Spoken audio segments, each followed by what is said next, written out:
In the span of a single year, the world has been transformed beyond recognition by the coronavirus. This country, this generation is being put to a test comparable to great challenges of the past.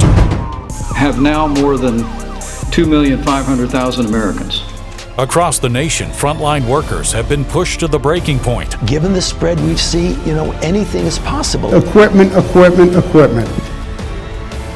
As the fight against the virus rages on, come take a look beyond the mask. Back in December of 2019, we started to hear reports from international locations, specifically in China, that there was a new pandemic emerging. We weren't surprised by this. From H1N1, Ebola, Hurricane Maria, 9/11, this industry can always count on the fact that another emergency will occur and we will need to help respond to it. In January, we started to see that the scale of this epidemic was going to be something that we had never seen in the world before. And we knew at that point as an industry that more would have to be done than had ever been done before to step up production and to address the supply scarcities that we were seeing. At 3M, we became aware of this flu becoming a pandemic about the middle of January. So we started ramping up production worldwide, going to 24/7, activating that surge capacity, really focused on delivering every product we could. The first thing this industry did was to work with the U.S. government because they were asking questions early on about how much personal protective equipment is made, where is it made, how is it made, what is being disrupted, what can we do to address that. Our next witness is Charles Johnson. Thank you, Senator Roberts, and thank you, Chairman Grassley. This trade association is working directly with government leaders who are taking on this global crisis. There is an incredible body of work that goes into making personal protective equipment and making sure that it does what it's supposed to do. First, as an industry, we have to step up and provide the equipment that is needed. Companies who were previously producing for industrial spaces like MSA Safety, Bullard Manufacturing are now producing to address the COVID need. In the beginning of this pandemic, the demand was so great for these products. We increased our capacity for face shields by 700%. We more than doubled our capacity for powered air purifying respirators. We actually had 2 residents from Johns Hopkins Hospital up in Baltimore drive all the way down to Kentucky and back in order to get PAPRs to the hospital even faster.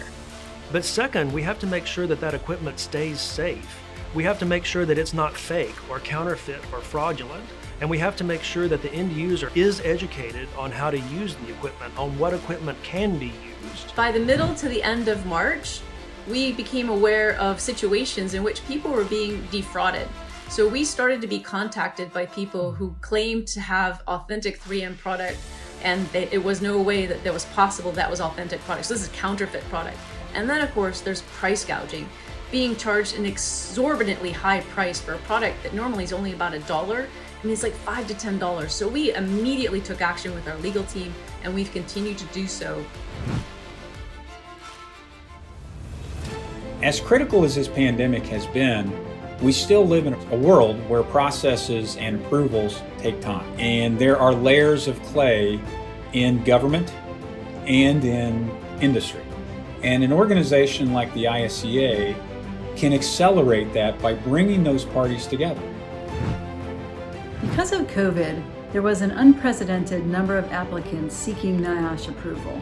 So, throughout the response, we've worked with ISEA to strategize on ways to get products into the hands of the users who needed them most. We had to ramp up our operations to decrease our approval times, going from 60 to 90 days for an approval to 7 to 14 days. We also had to increase our output, going from 30 decisions per month to 60 decisions per month.